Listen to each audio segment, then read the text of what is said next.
Praise lord. దేవుని నామముకు వందనాలు. ఎలా ఉన్నారు? అంటే అడగగానే ఖచ్చితంగా ఎట్లయినా మనం బాగున్నామని చెప్తాం కదా. అంటే మనం చిన్నప్పటి నుంచి ఆ ప్రశ్న అడిగిన వెంటనే ఆలోచించాల్సిన అవసరం లేదు, ఇంకా సమాధానం ఏం చెప్పాలని. కొన్ని ప్రశ్నలకైతే సమాధానం చెప్తూ ఉంటాం, అని ఆలోచించి సమాధానం చెప్పాల్సిన అవసరం ఉంటుంది. నేను చెప్పాలా వద్దా అని చెప్పి అని ఆలోచిస్తూ ఉంటాం. కానీ బాగున్నారా అనగానే వెంటనే మనము బాగున్నామని చెప్తాం. ఎవరికి బాగాలేదండి, బాధైపోయానండి, నాకు అక్కడ వస్తుందండి అస్సలు చెప్పం. కానీ క్రీస్తులో ఉన్న ప్రతి ఒక్కరూ నిజముగా శాంతి సమాధానంతో సంతోషంగా ఉంటారు. ఏమేన్?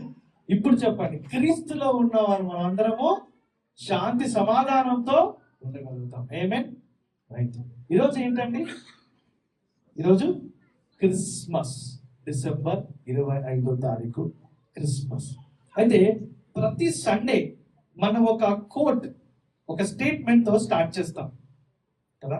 ఎవరైనా అది చెప్పగలుగుతారా? రెగ్యులర్ గా వస్తున్న వాళ్ళకి తెలుస్తుంది. ప్రతి సండే, ఈరోజు సండే కాదు బట్ ప్రతి సండే మాట చెప్తుంటాం. ఏంటది చెప్పండి? Every Sunday is a celebration. ప్రతి ఆదివారం ఒక పండుగ. నెక్స్ట్ లైన్ చెప్పండి. Every Sunday is a preparation. ప్రతి ఆదివారం ఒక సిద్ధపాటు. మూడవ line, every Sunday is a transformation. ప్రతి ఆదివారం కూడా రూపాంతరం పొందే సమయం. అంటే ప్రతి ఆదివారం అని ఎందుకు నేను చెప్తున్నాను స్ట్రెస్ చేసి, మనందరం ఆదివారం అయితే ఖచ్చితంగా కలుస్తాం. ఎవరైతే 2-3 నా నామములో కూడుకొని ఉన్నారో వారి మధ్యలో ఎవరుంటా అన్నారు? యేసు ప్రభువారు. మరి ఆయన ఉన్నప్పుడు, ఆయన సన్నిధి ఉన్నప్పుడు అది ఒక పండుగ. ఆయన సన్నిధిలో ఉన్నప్పుడు అది ఒక పండుగ. ఆయన సన్నిధిలో ఉన్నప్పుడు అది ఒక సిద్ధపడడం. నెక్స్ట్ రోజు కావచ్చు, నెక్స్ట్ వారం కావచ్చు, నెక్స్ట్ వచ్చే ఇబ్బందికరమైన పరిస్థితి కావచ్చు, అది ఏదైనా సరే కూడా దేవుని సన్నిధిలో ఇలా సహవాసం కలిసి మనం రావటం ఒక సిద్ధపాటు.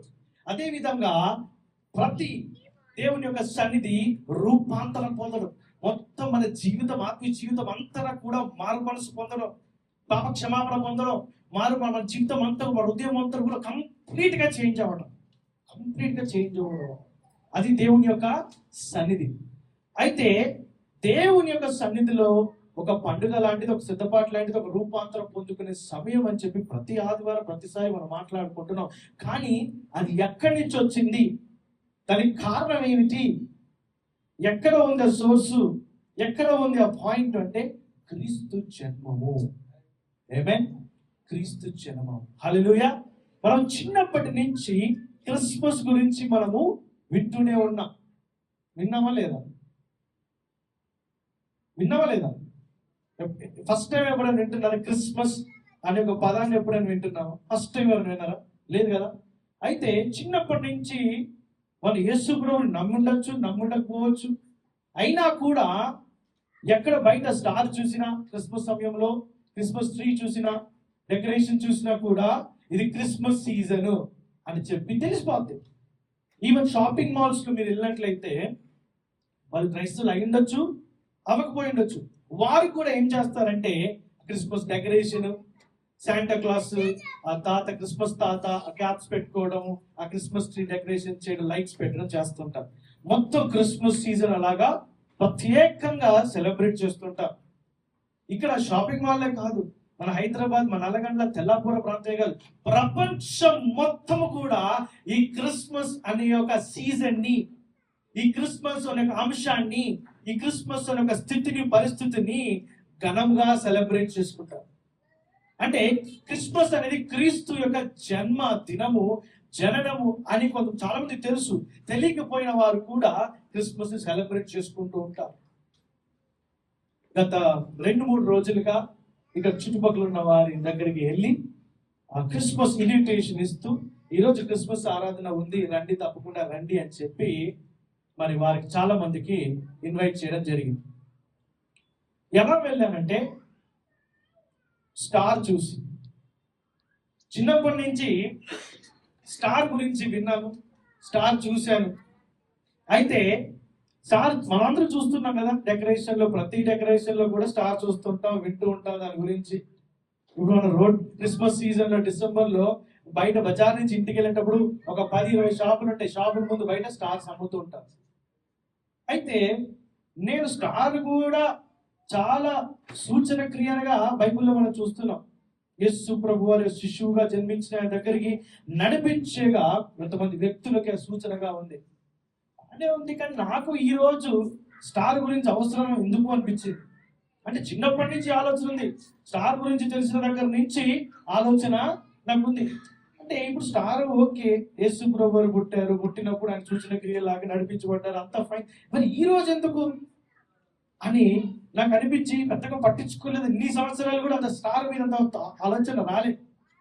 కానీ గత 2-3 రోజుల నుంచి క్రిస్మస్ ఇన్విటేషన్ ఇవ్వడానికి వెళ్ళినప్పుడు ఎవరికి ఇవ్వాలి అని అర్థం కాని ఒక ప్రశ్నకి సమాధానం దేవుడు ఏం బయలుపించాడు తెలుసా? ఎక్కడెక్కడ స్టార్ ఉంటుందో, అర్థమవుతుందా అండి? ఎక్కడెక్కడ స్టార్ ఉంటుందో వాళ్ళకి వెళ్ళి క్రిస్మస్ కి ఇన్విటేషన్ ఇవ్వాలి.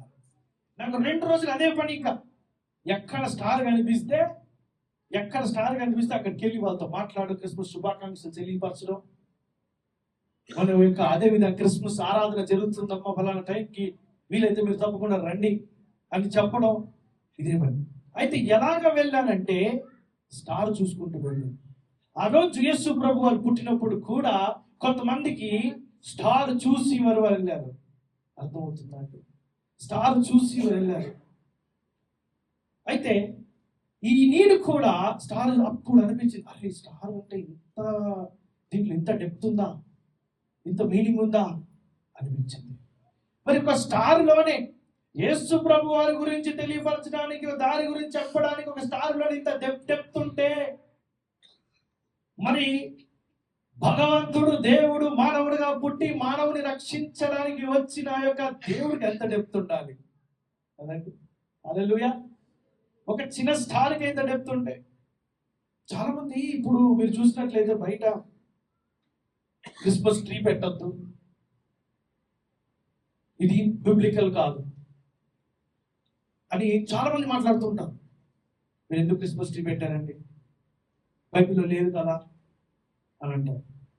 డెకరేషన్ ఎందుకు పెట్టారని లైట్స్, బైబిల్లో లేదు కదా. యేసు ప్రభు వారు పశువుల పాకలో పుట్టారు, ఆయనకి లైట్లు ఏమైనా ఉన్నాయా, అక్కడ క్రిస్మస్ ట్రీ ఏమైనా ఉందా అని అంటారు. కొంతమంది శాంటా క్లాస్ క్రిస్మస్ తాత గురించి మాట్లాడతారు, ఇది బిబ్లికలే కాదు, బైబిల్ వాక్యపరంగా కాదు అని చెప్పి మాట్లాడుతూ ఉంటారు. మీరు గమనించే ఉంటారు కదా, గమనించారా లేదా? శాంటా క్లాస్ క్రిస్మస్ తాత ఎవరంటే సెయింట్ నికోలస్ అనే ఒక వ్యక్తి. ఆయన కొంచెం డబ్బున్న వ్యక్తి. ఆయన కొంచెం ప్రార్థన పరుడే, దేవుడిలో తెలిసిన వాడే. అయితే ఆయన దగ్గర పనిచేసేవారు, కానీ ఆయన దగ్గర ఊర్లో ఉన్నవారు కొంతమందికి వీళ్ళ వాళ్ళు ఉంటే వాళ్ళకి ఒక పెళ్లికి డబ్బు తక్కువైతే కొంతమందికి సహాయపడాలనే ఆలోచన వచ్చింది. ఈయన ఎందుకు తెలుసా మంచి పేరు వచ్చిందంటే, మంచి పేరు వచ్చిందంటే చాలా మంది ఎందుకు గుర్తించారంటే ఆయన్ని, ఇలా అవసరం ఉన్న వ్యక్తికి సహాయం చేస్తుండేవాడు. ఏ విధంగా తెలుసా? సీక్రెట్గా, రహస్యంగా. కొంతమంది ఉంటారు ఒక్కరికి సహాయం చేసేటప్పుడు మొత్తం ఒక సెలబ్రేషన్కి, ఒక పార్టీకి పిలిచినట్టు అందరిని పిలిచి కూర్చోబెట్టి వాళ్ళ ముందు సహాయం చేస్తుంటారు. బైబిల్ ఏం చెప్తుందంటే, నువ్వు సహాయం చేసినప్పుడు పక్కన వాళ్ళు తెలియాల్సిన అవసరం లేదు. పక్కన వాళ్ళు తెలిసిన అవసరం లేదు. ఆ మాట సెయింట్ నికోలస్ అనే వ్యక్తి ఏం చేశాడంటే సహాయం చేయడం మొదలుపెట్టాడు. ఆయన పేరు సెయింట్ నికోలస్. సెయింట్ కూడా ఆయన పేర్లో భాగం కాదది, ఆయన పేరు నికోలస్. ఆయన ఆ విధముగా ఆయన చేసేటప్పటికి ఆయనకి సెయింట్ అని పేరు పెట్టారు. ఇప్పుడు మానవులుగా సహజంగా కొంతమంది ఎవరికైనా సహాయం చేస్తే, ఎవరు బాగా భయంకరమైన ఇబ్బందికరమైన పరిస్థితుల్లో ఉన్నప్పుడు సడన్ గా వచ్చి సహాయం చేస్తే ఏమంటారు? అమ్మా థ్యాంక్స్ అయ్యా, దేవుళ్ళ వచ్చి మమ్మల్ని కాపాడేమంటారు. అవునా కదా? దేవుళ్ళ వచ్చి మమ్మల్ని ఆదుకున్నాం, కాపాడడం, సహాయం చేయడం, థ్యాంక్ యూ సో మచ్ అని చెప్పంటారు. అయితే ఈ నికోలస్ అనే వ్యక్తి కూడా ఏం చేశాడంటే సీక్రెట్ గా అవసరం ఎక్కడ ఉందో తెలుసుకొని అక్కడికి వెళ్ళి సహాయం చేసేవాడు. అలాంటి వ్యక్తిని తీసుకొచ్చి కొంతమంది బిబ్లికల్ కాదు అని చెప్పి దూషిస్తూ ఉంటారు. మనం సెయింట్ నికోలస్ కానీ శాంటా క్లాస్ ని మనం ఎక్కి అక్కడ కూర్చుని పూజించాల్సిన అవసరం లేదు. ఆయన ఏం చేశాడో బైబిల్ నేర్చుకొని, క్రిస్మస్ సందేశాన్ని ఏం తెలుసుకొని, ఏం నేర్చుకొని, ఏం చేశాడో ఆ విషయాన్ని నేర్చుకుంటే చాలు. హల్లెలూయా. అయితే చాలా అపోహలు ఉన్నాయి, చాలా ఆలోచనలు ఉన్నాయి సమాజంలో. నేను క్రైస్తవుల గురించి మాట్లాడుతున్నాను. నేను ఇంకా క్రైస్తవులకే క్రిస్మస్ అనే యొక్క అంశానికి నిజమైన అర్థము ఇంకా తెలుసుకోవట్లేదు చాలా మంది. మీరు నిజంగా తెలుసుకున్నవారైతే సూపర్, కానీ నిజమైన అర్థము తెలుసుకోవాలి మనం. అప్పుడు నిజంగా మనం మారు మనసు పొందుకోవడానికి మనం ఇష్టపూర్వకంగా ముందుకు వస్తాం. నిజమైన క్రిస్మస్ అనేది మనము తెలుసుకోవాలి. క్రిస్మస్ అంటే ఒక కేక కాదు, క్రీస్తు. క్రిస్మస్ అంటే కేక్ కాదు, క్రీస్తు. క్రిస్మస్ అంటే లైట్లు, ఈ వెలుగునిచ్చే లైట్లు కాదు. క్రిస్మస్ అంటే లోకానికి వెలుగునిచ్చే క్రీస్తు. అర్థమవుతుందండి? హల్లెలూయా. ఎంతమంది నేను చెప్పేది అర్థం చేసుకుంటున్నారు? జాగ్రత్తగా వినండి, రిలాక్స్ గా కూర్చోండి. ప్రపంచం ఎక్కడికి వారిపోతలేదు. ఇది క్రిస్మస్ అంటే కేక్ కాదు, క్రీస్తు. క్రిస్మస్ అంటే వెలుగునిచ్చే లైట్లు కాదు, వెలుగునిచ్చే ఈ ప్రపంచానికి మరి వెలుగునిచ్చే ఒక వ్యక్తి యొక్క మరి కథ, ఆయనే క్రీస్తు. హల్లెలూయా. క్రిస్మస్ అంటే మనం ఇప్పుడు ఫర్ ఎగ్జాంపుల్ ఈ యొక్క క్రిస్మస్ ట్రీ దగ్గర చిన్న చిన్న గిఫ్ట్స్ లాగా ర్యాపింగ్ చేసి పెట్టాం. గిఫ్ట్స్ అంటే ఆ డబ్బాలు ఖాళీ డబ్బాలు అవి, అందులో ఏం లేవు, జస్ట్ షో కోసం అని చెప్పి వేసాం. కానీ చాలా మంది ఇంట్లో బయట కూడా క్రిస్మస్ ట్రీ దగ్గర గిఫ్ట్స్ పెడుతుంటారు. క్రిస్మస్ అంటే ఆ గిఫ్ట్స్ కాదు. క్రిస్మస్ అంటే మానవాళికి రక్షణ బహుమతిగా ఇచ్చిన వ్యక్తి గురించి తెలుసుకునే విషయము ఆయన కథ. హల్లెలూయా. ఒక మాట చూద్దాం, వాక్యంలోకి వెళ్దాం త్వరగా. లూకా సువార్త 2వ అధ్యాయము 11వ వచనం. దావీదు పట్టణమందు నేడు రక్షకుడు నీ కొరకు పుట్టి ఉన్నాడు. ఈయన ప్రభువైన క్రీస్తు. ఈయన గురితండి క్రిస్మస్. దావీదు పట్టణమందు నేడు రక్షకుడు పుట్టి ఉన్నాడు. ఇక్కడ ఎవరికైనా ఈ మెసేజ్ విన్నప్పుడు ఆ రోజుల్లో దేవదూత వచ్చి ఆ గొర్రెల కాపర్లకి చెప్పినప్పుడు అడ్రస్ ఇచ్చింది, GPS లొకేషన్ ఇచ్చి మరి పంపించింది. పలానా చోట పలానా శిశు రక్షకుడిగా పుట్టి ఉన్నాడు. ఆ పలానా అనేది ఎక్కడ తెలుసా? దావీదు పట్టణమందు. అర్థమవుతుందా? ఇప్పుడు మీరు సికింద్రాబాద్ నుంచి నల్లగండ్లకు రావాలనుకోండి, టికెట్ ఏమని తీసుకుంటారు? బస్సు ఎక్కితే నల్లగండ్ల అని తీసుకుంటారు. నల్లగండ్ల అని ఎందుకు తీసుకుంటారు? మీకు ఖచ్చితంగా తెలుసు కాబట్టి మీరు ఎక్కడికి వెళ్ళాలో.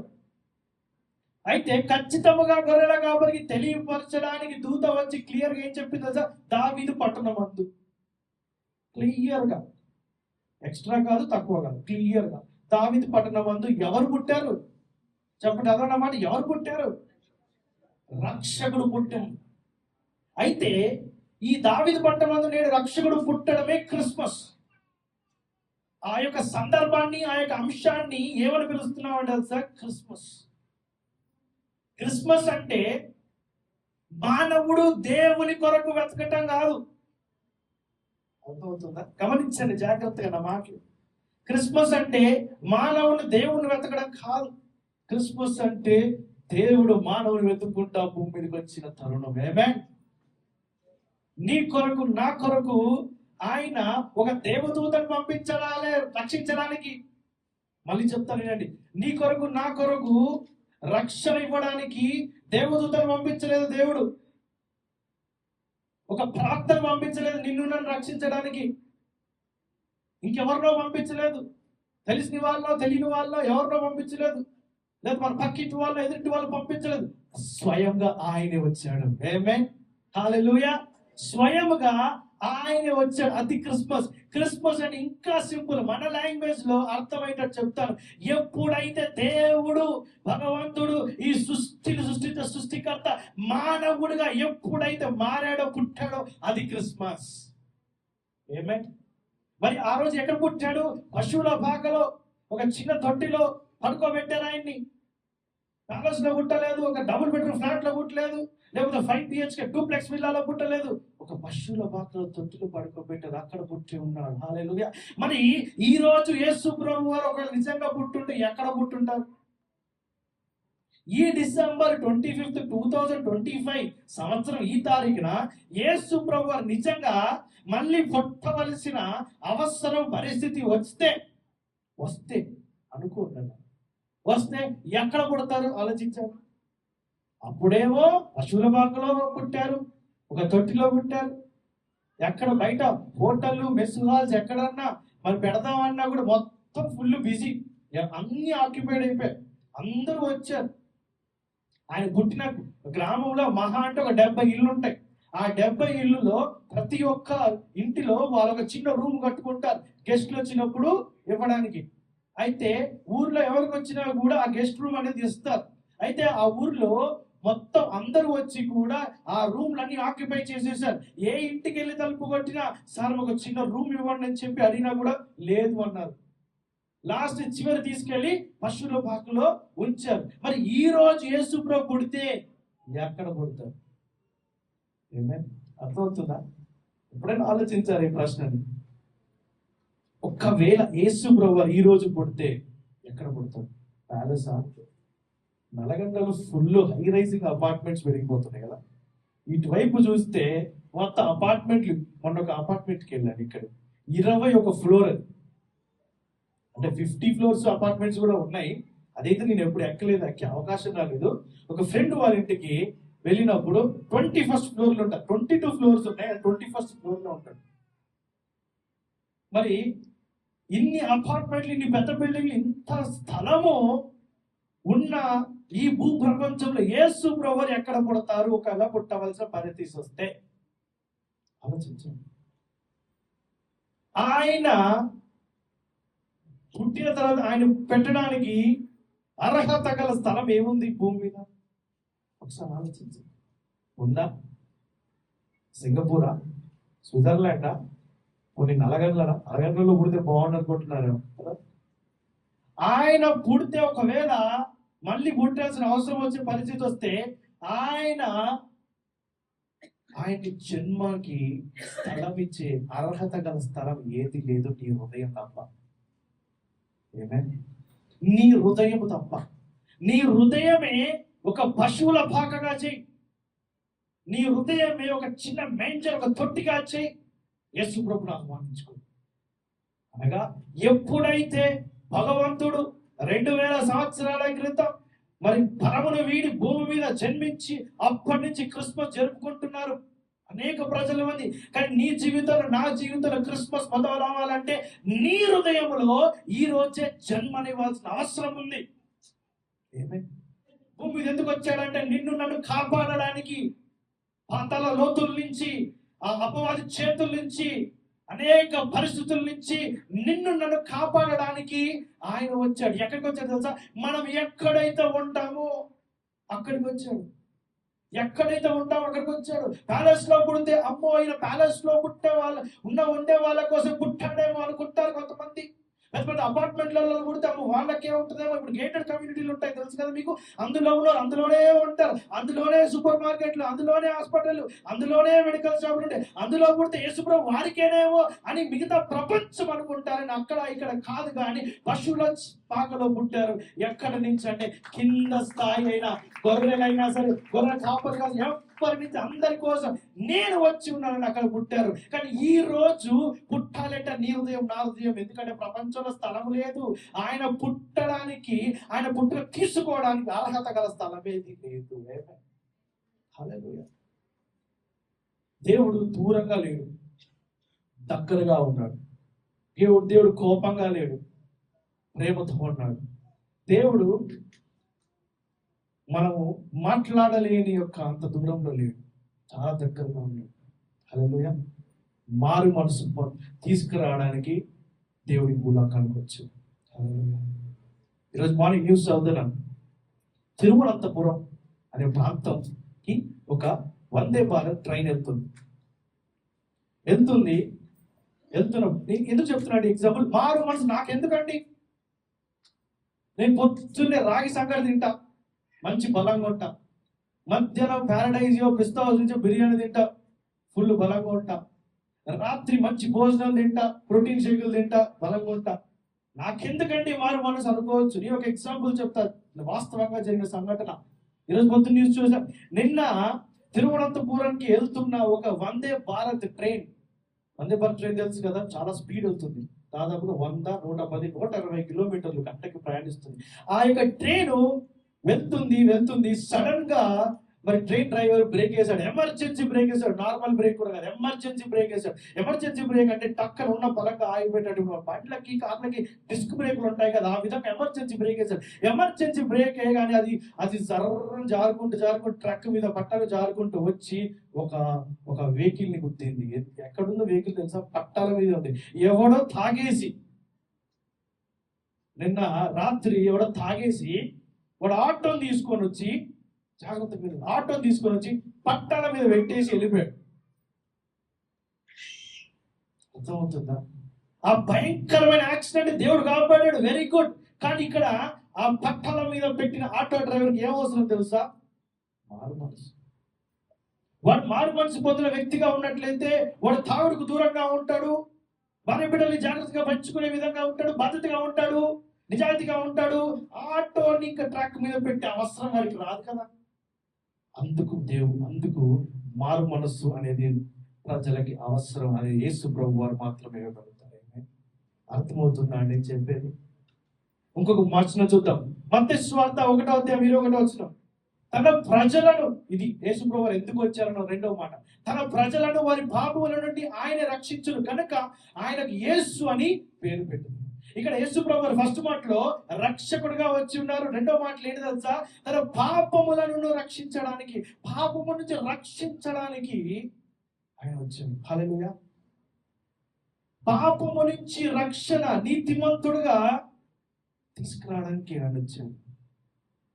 పాపము నుంచి రక్షించినప్పుడు వారు నీతిమంతులుగా, పరిశుద్ధులుగా అవుతారు. ఆ పాపము నుంచి రక్షించడానికే దేవుడు వచ్చాడు. దేవుడు ఇంకొక రక్షకుడినో, వీరుణ్ణో, టీచర్నో, బోధకుడినో పంపిలే. బైబిల్ వాక్యంలో చూడొచ్చు, చాలా మంది యేసుప్రభు వారు ఆ మాటలు చెప్పినప్పుడు, టీచింగ్ చెప్పినప్పుడు, పరిచయం చేసినప్పుడు చాలా మంది అంటారు బోధకుడా అని సంబోధిస్తారు. కానీ ఆయన బోధించడానికి మాత్రమే కాదు రాలేదు, రక్షించడానికి వచ్చి ఉన్నాడు. పాపము నుంచి రక్షించడానికి వచ్చాడు. మారు మనసు పొందడానికి, తీసుకురావడానికి, రక్షించడానికి వచ్చాడు. హల్లెలూయా. మారు మనసు పొంది పాపము నుంచి నీ జీవితానికి ఒక విలువని ఇవ్వడానికి వచ్చాడు. అర్థమవుతుందా? నీ జీవితానికి వచ్చాడు. మీకు ఇంకా మంచిగా ఒక ఎగ్జాంపుల్లో నేను తెలియపరుస్తాను. దీంట్లో ఏముంది? వాటర్. దీంట్లో ఏముంది చెప్పండి? దీంట్లో ఏమీ లేదు. ఇది 10 రూపాయలు. ఇది కూడా 10 రూపాయలు. రెండిట్లో మీరు ఏది కొంటారు? మీకు దాహం వేస్తుంది, మీరు షాప్కి వెళ్ళారు, ఈ రెండింటికి కూడా 10 రూపాయలు బోర్డు పెట్టాడు. మీరు దేని కొంటారు? దీన్నే కొంటారు. నిజం కరెక్టేనా? ఇదే కొంటారు కదా, రైట్. సరే, ఇది కొంటారేమో చూద్దాం. ఇది 10 రూపాయలు కాదు, ఇది 8 రూపాయలు పెట్టా. అప్పుడు ఏది కొంటారు? వాళ్ళు ఉన్నారంటే 2 రూపాయలు తక్కువ కొనుక్కోవచ్చుగా. సరే, ఇంకా తగ్గించుద్దాం, ఏం చేస్తాం. ఇది 5 రూపాయలు పెట్టా. ఇప్పుడు ఏది కొంటారు? సరే, ఇది ఫ్రీగా తీసుకోండి. తీసుకున్న దీనిలో వాటర్ లేవు కదా, దీనికి ఎందుకు రేట్ ఎక్కువ, దీనికి ఎందుకు డబ్బులు పెడుతున్నాం? ఇది ఫ్రీ అన్నా కూడా తీసుకోవట్లే, ఈ ఖాళీ బాటిల్ ఫ్రీ అన్నా కూడా తీసుకోవట్లే కదా. ఇది మాత్రం ఇప్పుడు మీకు భయంకరంగా దాహం వేస్తుంది. ఒక 5 కిలోమీటర్లు నడిచారు, భయంకరంగా దాహం వేస్తుంది. ఓకే, లేకపోతే ఒక అడవి ప్రాంతాల నుంచి నడుచుకుంటూ వెళ్తున్నారు. 5 కిలోమీటర్లు నడిచినాక బాగా దాహం వేస్తుంది. ఎంత దాహం వేస్తుంది అంటే ఘోరంగా అన్నమాట, ఇంకా తట్టుకోలేదు. ఒక చిన్న షాపు ఉంది, ఈ ఒక్క బాటిల్ 100 రూపాయలని పెట్టాడు. అప్పుడు ఏం చేస్తారు చెప్పండి? ఫోన్ పే చేయాలా, జీపే చేయాలా, క్యాషా, కార్డా, ఎట్లా పే చేయాలి? నువ్వు ముందే నీకు ఎంత కావాలో అంత పే చేయాలి. నువ్వు ముందే బాటిల్ నా బాబు ఎందుకు ఇంత విలువ? ఈ బాటిల్కి ఎందుకు విలువ, దీనికి ఎందుకు విలువ లేదు, దీనికి ఎందుకు విలువ చెప్పండి? దీంట్లో నీరు ఉంది కాబట్టి. నీ జీవితంలో క్రీస్తు, నీ జీవితంలో క్రీస్తు ఎప్పుడైతే నీ జీవితంలో క్రిస్మస్ గా జన్మిస్తాడో నీ జీవితంలో విలువ అనేది పెరుగుతుంది. ఏమైనా నీ జీవితంలో విలువ అనేది పెరుగుతుంది. 2007 సంవత్సరం 6-7 సంవత్సరం నేను బాంబేలో ఉన్నప్పుడు, నా సాక్ష్యం తెలిసిన వారికి నేను చెప్పే విషయం ఇంకా డీటెయిల్గా అర్థం అవుతుంది, తెలియని వారికి ఇంకా క్లియర్గా చెప్తాను. 2006 సంవత్సరం డిసెంబర్ 13వ తారీఖు నేను బాంబేలో అడిగిపెట్టినప్పుడు నా క్లాస్లో, నేను ఇంజనీరింగ్ చదివిన అందరు వ్యక్తులు 60 మందిలో 59 మంది అక్కడే ఉండి ట్రైనింగ్ జాబ్ చేసుకుంటారు. నేను ఒక్కడనే హైదరాబాద్లో ఉన్నాను. మీడియా తెలుసు నా స్టోరీ. నేను పాస్ కాలే, నాకు సెలక్షన్ అవ్వలే. కానీ ఎప్పుడైతే దేవుని దగ్గరికి వెళ్ళి మత్తయి సువార్త 21:22 నా జీవితం వాగ్దానంగా దేవుని దగ్గర తీసుకున్నప్పుడు ప్రార్థన చేసి నమ్మకం విశ్వాసంతో వెళ్ళడం, నా జీవితాన్ని మార్చుకుంటూ ఆ ఎయిర్ ఇండియాలో నాకు జాబ్ ఇచ్చారు. ఎయిర్ ఇండియా అంటే ఎయిర్పోర్ట్లో. ఆ బాంబేలో అడుగుపెట్టాక ఎవరు కూడా నా దగ్గర రాలి. 59 మంది స్నేహితులు ఎవరు నా దగ్గరికి వచ్చి అన్నారు. కానీ ప్రార్థన చేస్తూనే ఉన్నా, యేసు ప్రభువుని నమ్ముకున్నా. వారి ముందు ప్రార్థన చేస్తుంటే వారు కొంతమంది ఏహరణ చేశారు. అప్పుడు వచ్చాడు ప్రార్థన చేస్తూ, ఇన్ని రోజులు ఇలా ఉండి ఇప్పుడు అన్ని చేస్తే అన్ని మారిపోతాయా? ప్రార్థన చేస్తే అన్ని మారుతాయి. వారి ముందు ప్రార్థన చేయలేక కొన్నిసార్లు బాధ అనిపించి వాష్రూమ్లోకి వెళ్ళి, బాత్రూంలోకి వెళ్ళి మోకరించి ప్రార్థన చేశాను. ఎప్పుడైతే క్రీస్తుని నా జీవితంలో ఆహ్వానించుకున్నానో, నా హృదయంలో క్రిస్మస్గా ఆయనని జన్మనిచ్చానో, ఎక్కడైతే నా కంపెనీలో ఎయిర్ ఇండియాలో పెద్ద పెద్ద దేవుడు మళ్ళీ తీసుకొచ్చి పెద్ద డిపార్ట్మెంట్లు వేసాడు, క్వాలిటీ డిపార్ట్మెంట్. ఆ క్వాలిటీ డిపార్ట్మెంట్ సంతకం పెట్టి ఆ సర్టిఫికేట్ ఇస్తేనే ఆ యొక్క ఫ్లైట్ అనేది గాల్లో ఎగురుతుంది. ఆ క్వాలిటీ డిపార్ట్మెంట్లో ఒక చిన్న ఇంటర్న్గా పెట్టాడు. అందులో చాలా మంది పెద్ద పెద్ద ఎంప్లాయీస్ ఉంటాడు. డీజీఎం ఉంటాడు. మా DGM deputy general manager room ఎంత ఉంటుందో తెలుసా? మన చర్చ్ హాల్ అంత ఉంటుంది. ఆయన టేబుల్, మన స్టేజ్ అంత ఉంటుంది ఆయన టేబుల్. మళ్ళీ టేబుల్ కాకుండా అక్కడ సోఫా, చైర్లు, మళ్ళీ ఒక డైనింగ్ టేబుల్. ఇది ఆఫీస్, ఇది ఇల్లు కూడా కాదు. ఈ స్థలంలో 3 BHK కట్టేస్తారు కొంతమంది బిల్డర్లు. కానీ ఆ డీజీఎం యొక్క రూమ్ అయితే పెద్దగా ఉంటుంది. ఆయన నన్ను సారం పిలవడం మొదలుపెట్టాడు. అసలు నాకు అర్థం కాలేదు, నాకు మైండ్ బ్లాక్ అయిపోయింది. ఆయన ఏం పిలుస్తున్నాడు అంటే, నేను విన్నది సరైనా కరెక్టేనా కాదా అని చెప్పి మళ్ళీ సార్ మీరు ఇది అన్నారంటే, అవును సార్ కొంచెం ఫైల్ అక్కడికి ఆ సార్కి ఇచ్చేస్తారా, ఆయనకి దొరకట్లేదు అని చెప్తాను. నేను నాకేం అర్థం కాదు. ఆ విధముగా నా జీవితంలో దేవుడు విలువను తీసుకొచ్చాడు. దేవుడు నీ జీవితంలో నీ పాపముల నుంచి విడుదల చేసి నీకు విలువను తీసుకురావడానికి దేవుడు ఈ భూమి మీద వచ్చి ఉన్నాడు. ఏమే దేవుడు నిన్ను నీ మతాన్ని మార్చుకోమని ఎక్కడ చెప్పలేదు. బైబిల్ ఎక్కడా లేదు నీ మతాన్ని మార్చుకోమని. బయట సమాజంలో కొన్ని మాటలు బయటకు వస్తుంటే దేవుడు ఎక్కడ చెప్పలేదు. నీ మార్గాన్ని మార్చుకో, నువ్వు నడిచే మార్గం సరైన మార్గంలో నడవన్నా, నీతి మార్గంలో నడు, మంచి మార్గంలో నడవని చెప్పి ఉన్నారు యేసు ప్రభు వారు. అనేకులు వచ్చి యేసు ప్రభు వారి ముందే శిష్యులు ఏం చేశారు, కొంతమంది వెళ్ళగొడితే వారిని వెళ్ళగొట్టకండి, ప్రేమించండి అని చెప్పి వారిని ఆహ్వానించి ఉన్నాను. That is Jesus Christ. అది యేసు ప్రభు, అది క్రిస్మస్. హల్లెలూయా. ఇప్పుడు మొన్న ఒక వీడియో చూశాను. ఏంటి అంటే, అది ఆంధ్ర సైడ్ అనుకుంటే ఒక డ్యామ్, నాకు పేరు గుర్తులేదు. అక్కడ ఒక అతను ఈత కొడదామని చెప్పి దిగిండు అన్నమాట నీళ్ళలో. చాలా లోతుంటుంది డ్యామ్, రిజర్వాయర్. ఆయన ఈత సరిగ్గా రాదు కూడా, ఈత రాదు. ఆయన మునిగిపోతున్న సమయంలో వెంటనే కొంతమంది ఇద్దరు పడవేసుకొని వచ్చి, ఈత వచ్చిన గజయితగాళ్ళు వచ్చి ఆయన తీసుకొని జుట్టు పట్టుకొని, నార్మల్గా మీకు ఐడియా ఉంది కదా, ఇప్పుడు మునిగిపోతుంటే చెయ్యో కాలు పట్టుకోకండి, కాలు అసలు పట్టుకోకండి, ఇంకా మునిగిపోతాం. మరి జుట్టు పట్టుకొని ఒడ్డుకు తీసుకొచ్చారు. ఇంకొక వీడియో తీస్తున్నాడు, అని తిడుతున్నాడు, అరే నీకు ఈత రానప్పుడు ఎందుకు రాను దిగాలి. అర్థమవుతుందా? ఇక్కడ ఎప్పుడైతే ఆయన మునిగిపోతున్నాడు అని ఎప్పుడైతే కనిపించిందో అక్కడ చుట్టుపక్కల వారికి, వాళ్ళు ఏం చేశారు తెలుసా, వెంటనే నీళ్ళలో దిగి, ఈత వచ్చిన వాళ్ళు వెంటనే నీళ్ళలో దిగి జుట్టు పట్టుకొని బయటికి లాగారు. అంతేగాని అరే నువ్వు ఈ చేత్తో ఇలాను, ఈ చేత్తో ఇలా అని వాళ్ళ కాళ్ళు కూడా ఆడించు, నీ ఈత నేర్చుకొని బయటికి రా అనలే. అవునా కాదా? మునిగిపోయిన వాడికి ఎవరు నీతి నేర్పిస్తారు ఆ సమయంలో? లేకపోతే దిగి మరీ బయటికి తీసుకొస్తారా? అది యేసు ప్రభు చేసింది.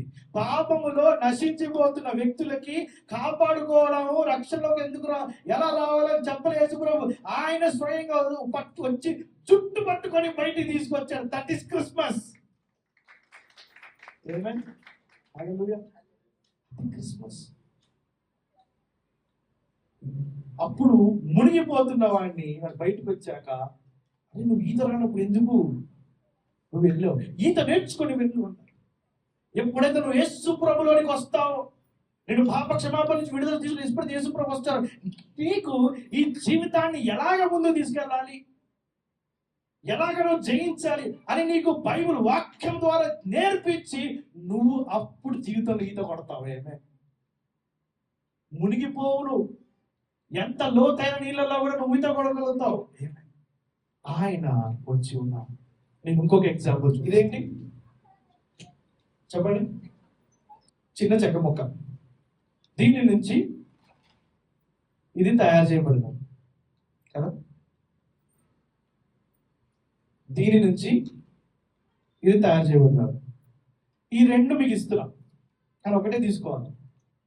ఏం తీసుకుంటారు? ఎంతమంది చెక్క ముక్క తీసుకుంటారు? ఎంతమంది ఈ బోర్డు తీసుకుంటారు? అందరూ తీసుకుంటారు. అర్థమవుతుందా? కానీ ఈ బోట్ ఎక్కడి నుంచి వచ్చింది? బోట్ ఎక్కడి నుంచి వచ్చింది? ఈ చెక్కలో నుంచి వచ్చింది. మన జీవితంలో ఆశీర్వాదాలు కావాలి, అభిషేకాలు కావాలి, సక్సెస్ కావాలి, కానీ చెక్కొద్దు. అర్థం చేసుకోండి. ఎగ్జాంపుల్, మన జీవితంలో విడుదల కావాలి, స్వస్థత కావాలి, మన జీవితంలో మార్పు కావాలి, మన యొక్క ఫైనాన్షియల్ సిచ్యువేషన్ అప్పుల నుంచి బయటపడాలి, ఇది కావాలి, కానీ తొత్తు. ఇది కావాలంటే అది ఎక్కడి నుంచి వస్తుంది తెలుసా? ఇక్కడి నుంచి వస్తుంది.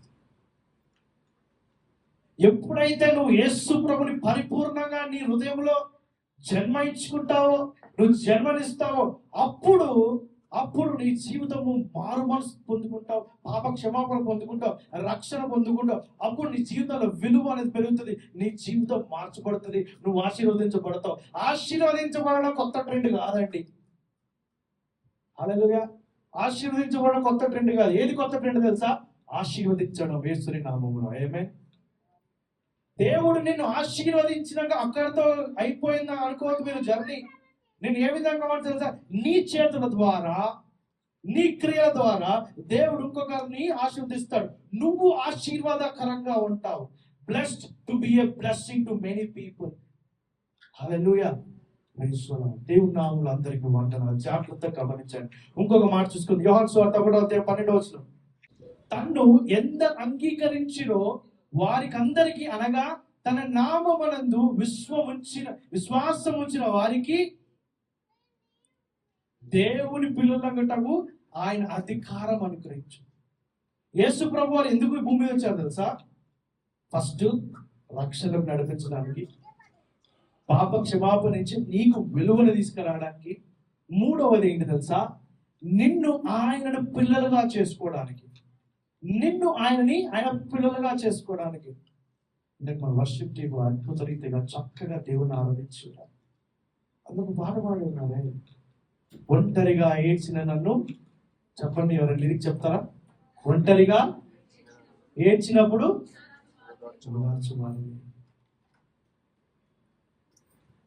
దేవుడు రాకముందు అనేక సార్లు ఒంటరిగా ఏడ్చున్నాడు. 4 సంవత్సరాలు నువ్వు ఎలా ఉన్నావు నన్ను అడగలే ఎవరు కూడా. నా తల్లిదండ్రులు దూరంగా ఉన్నాను, వాళ్ళ దగ్గర ఉంటే ఖచ్చితంగా అడిగేవారు. ఒక్క స్నేహితుడు కూడా వచ్చి ఎలా ఉన్నావు అడగలేను.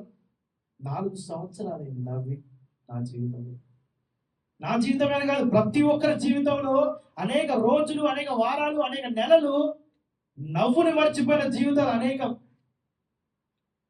యేసు ప్రభుని ఆస్తి రాసిమనడానికి రాలే, నిన్ను సంతోష పెట్టడానికి వచ్చాడు.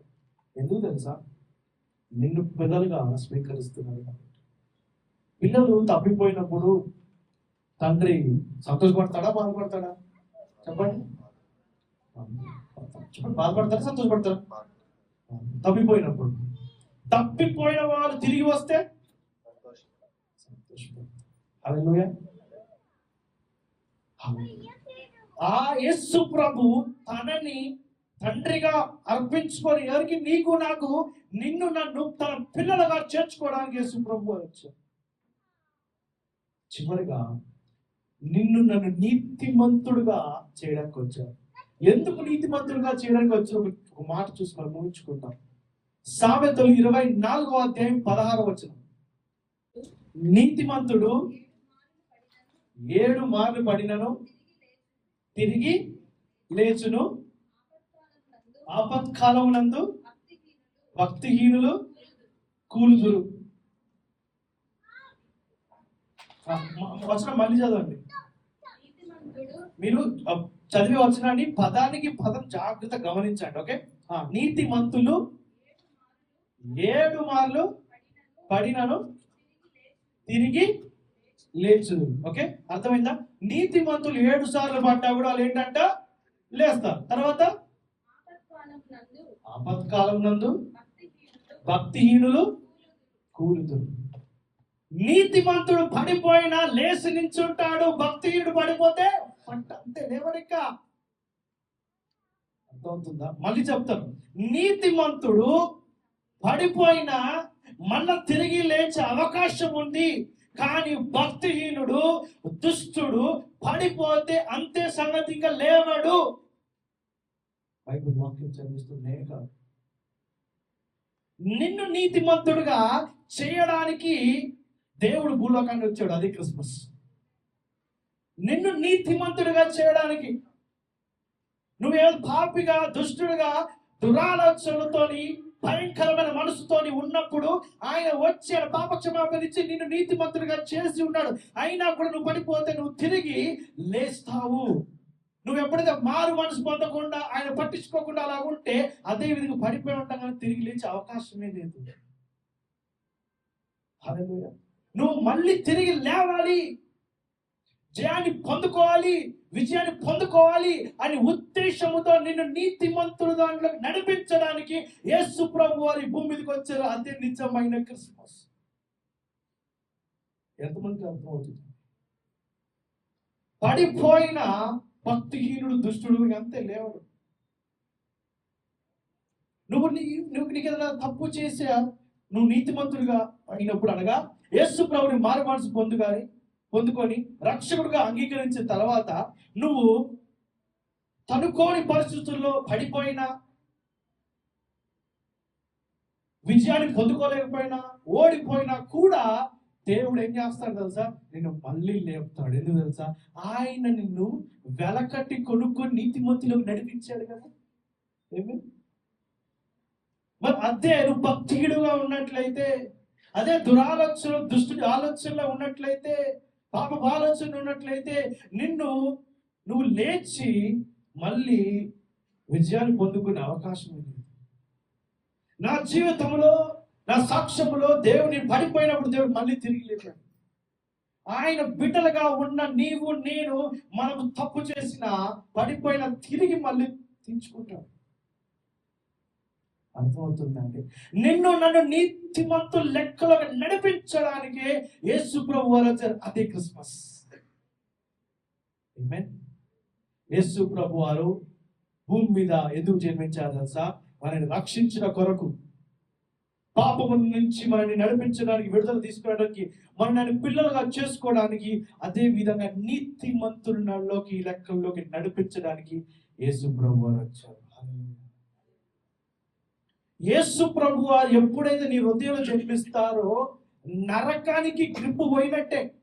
నీ జీవితం పట్ల, నరకానికి నీ యొక్క జీవితం పట్ల కంట్రోల్ పోయినట్టే.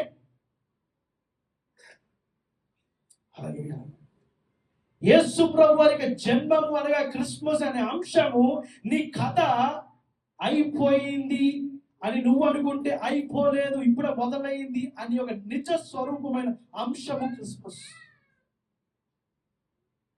హల్లెలూయా. కొంతమంది ఓనర్లు రెంట్కి ఇస్తే, కొంతమంది చెప్పా పెట్ట కూడా ఖాళీ చేసి వెళ్ళిపోతారు. అంటే ఇప్పుడు జరుగుతాయి లేండి, అంటే వారి పరిస్థితులు అలాంటి సాధారణ జరిగే విషయం మాట్లాడుతున్నారు, కొత్త విషయం కాదు, తప్పు విషయం అనుకోకండి. వాళ్ళు చెప్పబెట్టకుండా వాళ్ళు వితౌట్ నోటీస్ అంటారు. కొంతమంది జాబ్ చేస్తున్నట్లు చేసేవారు కూడా వితౌట్ నోటీస్ హెచ్ఆర్కి కానీ మేనేజర్ కానీ కంపెనీ ఎవరికి చెప్పకుండా వితౌట్ నోటీస్ వెళ్ళిపోతారు. అర్థమవుతుందా? ఎప్పుడైతే యేసు ప్రభు నీ హృదయంలో నీ జీవితంలో వస్తాడో చీకటి వితౌట్ నోటీస్ వెళ్ళిపోతుంది. ఏమే చీకటి వితౌట్ నోటీస్ నీకు చెప్పకుండా చెక్కేస్తుంది. కొంతమంది ఆఫీసులలో సంవత్సరం 2 సంవత్సరాలు చేసి అనుకోని పరిస్థితుల వల్ల వాళ్ళు చెప్పకుండా మానేస్తారు, ఫోన్లు ఎత్తారు, స్విచ్ ఆఫ్ చేస్తుంటారు.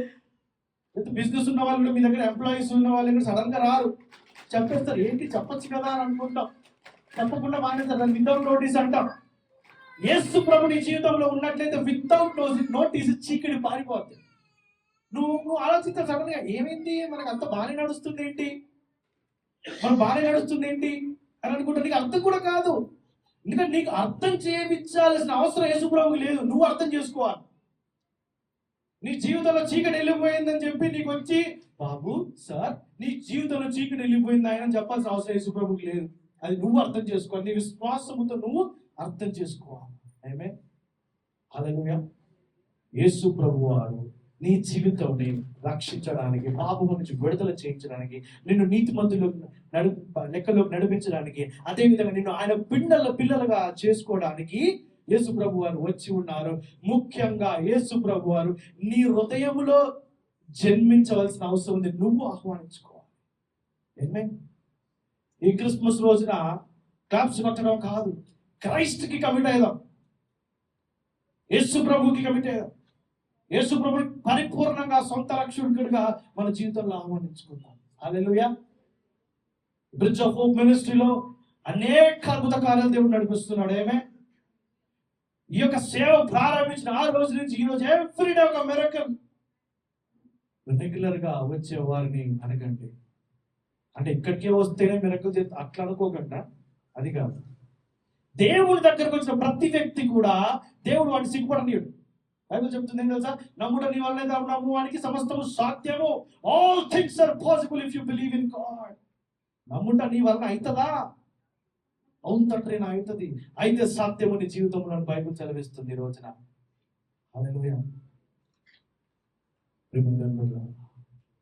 ఎవరైతే దేవుని నమ్మి దేవుని విశ్వాసంతో దేవుని వైపు చూస్తారో వారు సిగ్గుపడి వెనక్కి వెళ్ళిన చరిత్రలోనే లేదు. అర్థమవుతుందా?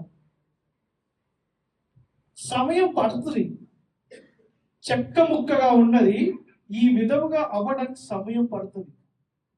ఆ సమయం పట్టే సమయంలోనే నువ్వు దేవుని వైపు ఉండు ఆనుకొని అనేది ఆధారపడడమే విశ్వాసం. వెయిట్ చేయి.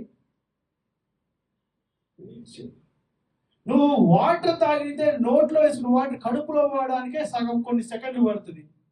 మరి నీ జీవితంలో అద్భుత కార్యం జరిగించాలంటే దేవుడు ఒక ప్రణాళికతో వస్తాడు, కానీ మాయ చేసి మ్యాజిక్ లో రాడు. ఒక ప్రణాళిక, ఒక పద్ధతి, ఒక డిసిప్లిన్, ఒక ప్రిన్సిపల్స్తో వస్తాడు. హల్లెలూయా. ఈ రోజున ఈ క్రిస్మస్ మాటలు విన్న నువ్వు ఏం చేయాల్సిన అవసరం లేదు. నీ మనసులో క్రీస్తుకి జన్మ ఇవ్వడానికి నువ్వు ఒక నిర్ణయం తీసుకుంటా చాలు.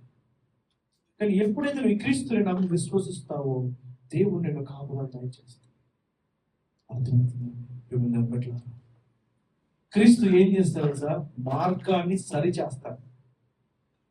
నీ జీవితంలో చాలాసార్లు అంటుంటాం కదా, అయ్యా నా జీవితంలో ఏ దారి లేదు, దారులన్నీ మూసుకుపోయాయి, ఎటు వెళ్ళాల్సిన అర్థం కావట్లేదు, ఉన్న జాబ్ పోయింది, బిజినెస్ పోయింది, భార్య బిడ్డలు వదిలేసి వెళ్ళిపోయారు, లేకపోతే తాగుడికి బానిస అయిపోయారు, ఎలా మానేయాలో తెలియట్లేదు, అదైపోయింది ఇదైపోయింది, అన్ని మూసుకొని ఎన్నో ఏం చేయాలో అర్థం కావట్లేదు, ఒక్క డోర్ కూడా ఓపెన్ అవ్వట్లేదు, ఒక్క డోర్ ఓపెన్ అయినా దాని నుంచి బయటకు వస్తామని చెప్పి అనుకుంటున్నాను. అన్ని మూసుకుపోయిన పరిస్థితులు ఉన్నట్లయితే నువ్వు యేసు ప్రభువుతో విశ్వాసం ప్రార్థన చేసినట్లయితే ఆ డోర్కి ఈ డోర్కి మధ్యలో గోడను బద్దలు కొట్టి నీకు దేవుడు దారి చేయిస్తాడేమే. ఆ డోర్కి ఈ డోర్కి మధ్యలో ఉన్న గోడ బద్దలు కొట్టి దేవుడు నీకు దారిస్తాడు. అది యేసు ప్రభు. That is Jesus Christ. Hallelujah. ఈ రోజున ఈ వాక్యం విన్న నువ్వు ఎవరైనా సరే, ఎక్కడి నుంచి వచ్చినా సరే, ఎలాంటి పరిస్థితుల్లో ఉన్నా సరే, అవన్నీ పక్కన పెట్టేసి 2 నిమిషాలు ఒక్కసారి నాతో పాటు ప్రార్థన చేయడానికి ప్రయత్నించు. యేసయ్యా నా హృదయంలోకి రా, నా జీవితంలోకి రా. అంతే, నుంచి ఏం లేదు. ఇంకా అందరం లేచి నిల్చొని చిన్న ప్రార్థన చేస్తూ యేసు ప్రభువుకి కృతజ్ఞతాస్తుతులు చెల్లించుకుంటూ ఆయనకి మన హృదయాన్ని అప్పగించుకుందాం.